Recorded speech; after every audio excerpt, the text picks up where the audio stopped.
Satu,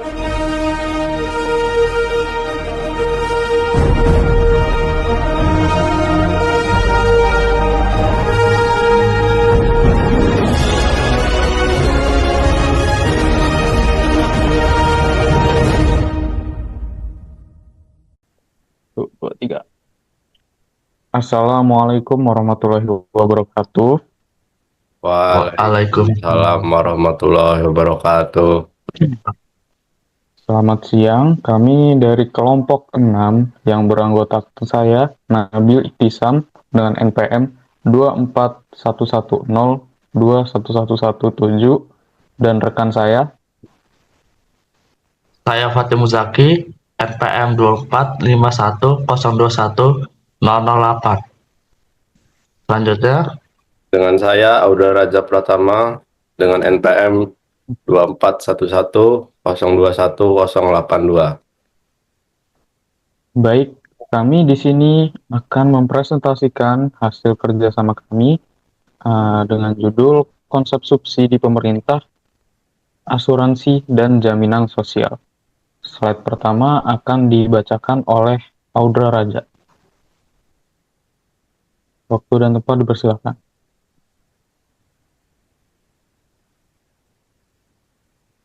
Baik, di sini saya akan menjelaskan tentang pengertian dari subsidi. Subsidi pemerintah adalah bantuan keuangan atau non-keuangan yang diberikan kepada negara oleh masyarakat atau pelaku usaha untuk menurunkan biaya produksi atau harga barang dan jasa tertentu. Subsidi ini bertujuan menjaga daya beli masyarakat serta mendukung stabilitas ekonomi. Lalu dengan adanya tujuan subsidi pemerintah itu dapat memberikan subsidi dilakukan untuk meningkatkan kesejahteraan masyarakat, melindungi kelompok berpendapatan rendah, menjaga stabilitas harga, serta mendorong sektor-sektor strategis agar tetap berkembang dan berdaya saing. Lalu selanjutnya ada jenis-jenis dari subsidi. Subsidi dapat berupa subsidi harga, subsidi langsung tunai, subsidi input produksi, serta subsidi pajak. Masing-masing jenis subsidi memiliki mekanisme dan sasaran yang berbeda sesuai dengan kebijakan pemerintah. Lalu jenis-jenis subsidi ini dibagi menjadi dua, ada subsidi harga dan subsidi langsung.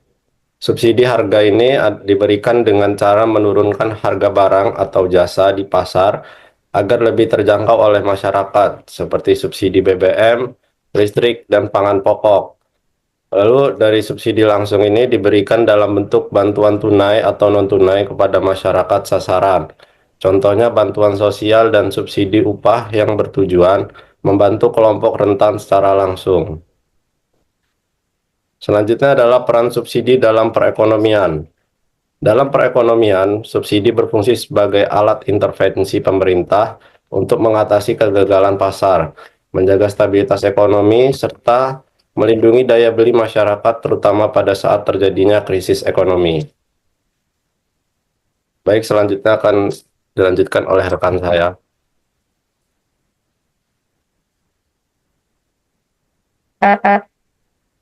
oke, selanjutnya dampak positif dan negatif subsidi.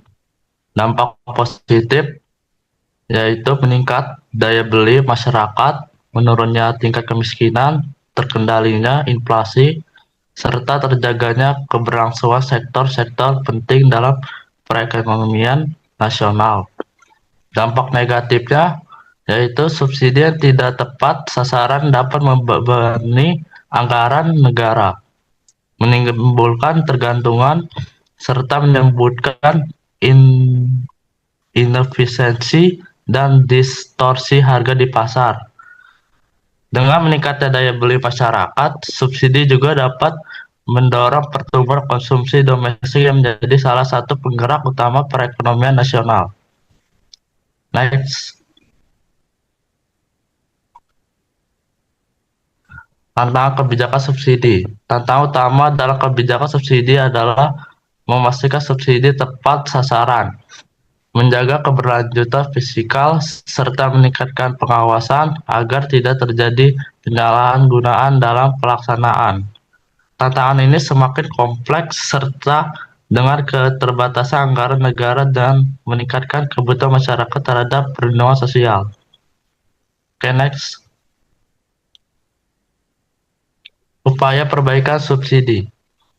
Untuk ini, untuk mengatasi tantangan tersebut, pemerintah perlu melakukan reformasi subsidi, melakukan perbaikan data penerima, pemanfaatan teknologi digital, serta pengalihan subsidi yang tidak tepat sasaran ke program yang lebih produktif.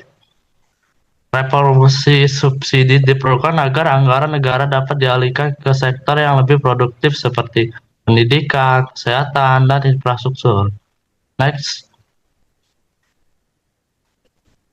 Kesimpulan. Sebagai kesimpulan, subsidi pemerintah merupakan instrumen penting dalam kebijakan ekonomi untuk meningkatkan kesejahteraan masyarakat, namun subsidi harus dirancang dan dilaksanakan secara tepat, sasaran, efisien, dan berkelanjutan agar memberikan manfaat maksimal bagi perekonomian.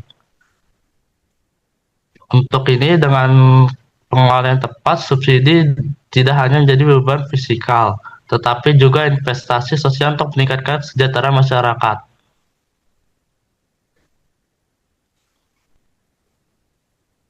Oke, next.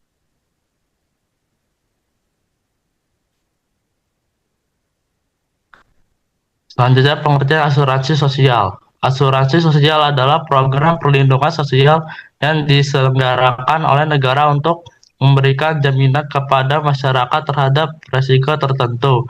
Program ini bersifat wajib dan didasarkan pada prinsip gotong royong, di mana risiko ditanggung bersama oleh seluruh peserta. Oke, cukup. Baik, akan selanjutnya adalah tujuan asuransi sosial. Nah, untuk tujuan utama asuransi sosial ini adalah memberikan perlindungan dan rasa aman kepada masyarakat ketika menghadapi risiko sosial dan ekonomi. Program ini juga bertujuan untuk menjamin kepastian ekonomi, mengurangi tingkat kemiskinan, serta menciptakan keadilan dan kesejahteraan sosial. Nah, program ini juga bertujuan memastikan bahwa setiap warga negara memiliki jaring pengaman sosial untuk menjaga standar hidup yang layak. Next.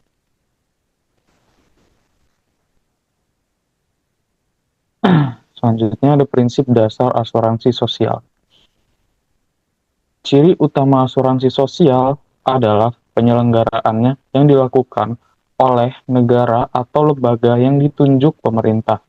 Kepesertaannya juga bersifat wajib. Manfaat ditetapkan oleh peraturan perundang-undangan dan pelaksanaannya bertujuan sosial, bukan untuk mencari keuntungan. Karena bersifat wajib, asuransi sosial menjamin pemerataan perlindungan tanpa diskriminasi status ekonomi. Next.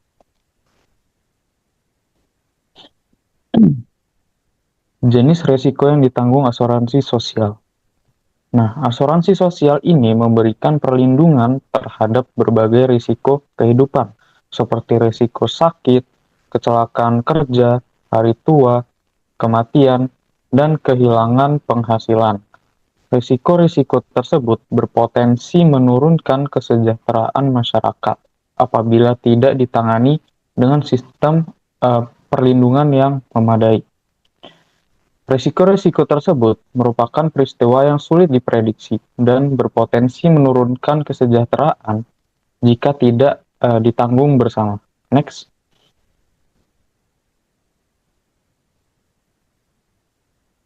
Peran pemerintah dalam asuransi sosial. Nah, pemerintah memiliki peran sentral dalam asuransi sosial, mulai dari penyusunan kebijakan dan regulasi, penyelenggaraan program, hingga pengawasan pelaksanaan. Peran ini bertujuan memastikan bahwa asuransi sosial berjalan secara adil, efektif, dan berkelanjutan. Peran aktif pemerintah memastikan bahwa program asuransi sosial ini berjalan transparan dan berkelanjutan. Next.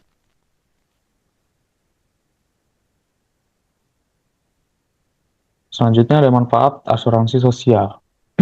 Manfaat asuransi sosial ini sangat besar bagi masyarakat, terutama dalam memberikan perlindungan finansial saat risiko terjadi. Selain itu, asuransi sosial juga membantu menjaga stabilitas sosial dan mendukung pembangunan ekonomi jangka panjang. Selain manfaat individu, asuransi sosial berkontribusi pada stabilitas sosial dan ekonomi nasional. Next.